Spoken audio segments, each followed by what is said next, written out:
माता की जय हो। ओम नमो भगवते वासुदेवाय नमः। निर्जला एकादशी पर भगवान विष्णु की पूजा में तुलसी पत्र अर्पित करना अत्यंत शुभ माना जाता है। सुबह ब्रह्म मुहूर्त में स्नान करें और भगवान विष्णु की मूर्ति के सामने तुलसी की मजरी चढ़ाएं।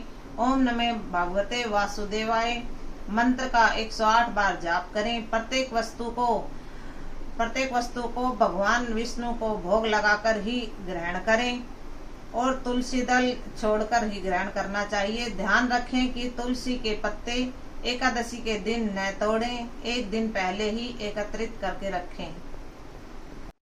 निर्जला एकादशी की व्रत कथा पांडवों में भीमसेन की भूख और व्रत के प्रति उनके समर्पण के बारे में है। भीमसेन सभी एकादशियों का व्रत नहीं रख पाते थे क्योंकि वे बिना अन्न और जल ग्रहण किए नहीं रह सकते थे। एक दिन उन्होंने ऋषि व्यास से कहा कि पितामह, भ्राता युधिष्ठिर, माता कुंती, द्रौपदी, अर्जुन, नकुल, सहदेव आदि सभी एकादशी का व्रत करते हैं और मुझे भी करने को कहते हैं, परंतु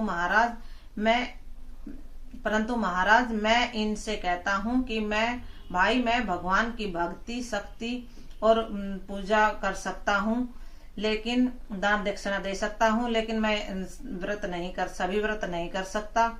इसलिए मुझे कोई ऐसा उपाय बताएं कि मैं वो व्रत कर सकूं और सभी व्रतों का फल भी पा सकूं। तब भगवान व्यास जी कहते हैं भीम से कि तुम निर्जला एकादशी का व्रत करो और उस व्रत को करने से तुम्हें सभी एकादशी के व्रत का फल मिल जाएगा। तब व्यास जी ने भीमसेन को निर्जला एकादशी का व्रत करने की सलाह दी, जो बिना अन्न और जल के रहने का व्रत है। व्यास जी ने बताया कि निर्जला एकादशी का व्रत रखने से सभी एकादशियों का फल पुण्य प्राप्त हो जाता है। इस व्रत को करने से व्यक्ति जन्म मरण के बंधन से मुक्त हो जाता है, मोक्ष की प्राप्ति होती है। इस व्रत को करने से सभी पाप नष्ट हो जाते हैं। यह व्रत भगवान विष्णु को समर्पित है और इससे उनकी कृपा प्राप्त होती है। इस उपवास में मन शांत होता है और एकाग्रत होता है। तब भीमसेन ने इस व्रत का पालन किया और पूरे दिन बिना अन्न जल ग्रहण किए भगवान विष्णु की पूजा की। इस व्रत को करने से उन्हें सभी एकादशियों का फल मिला और वे भगवान विष्णु के दर्शन के योग्य हुए।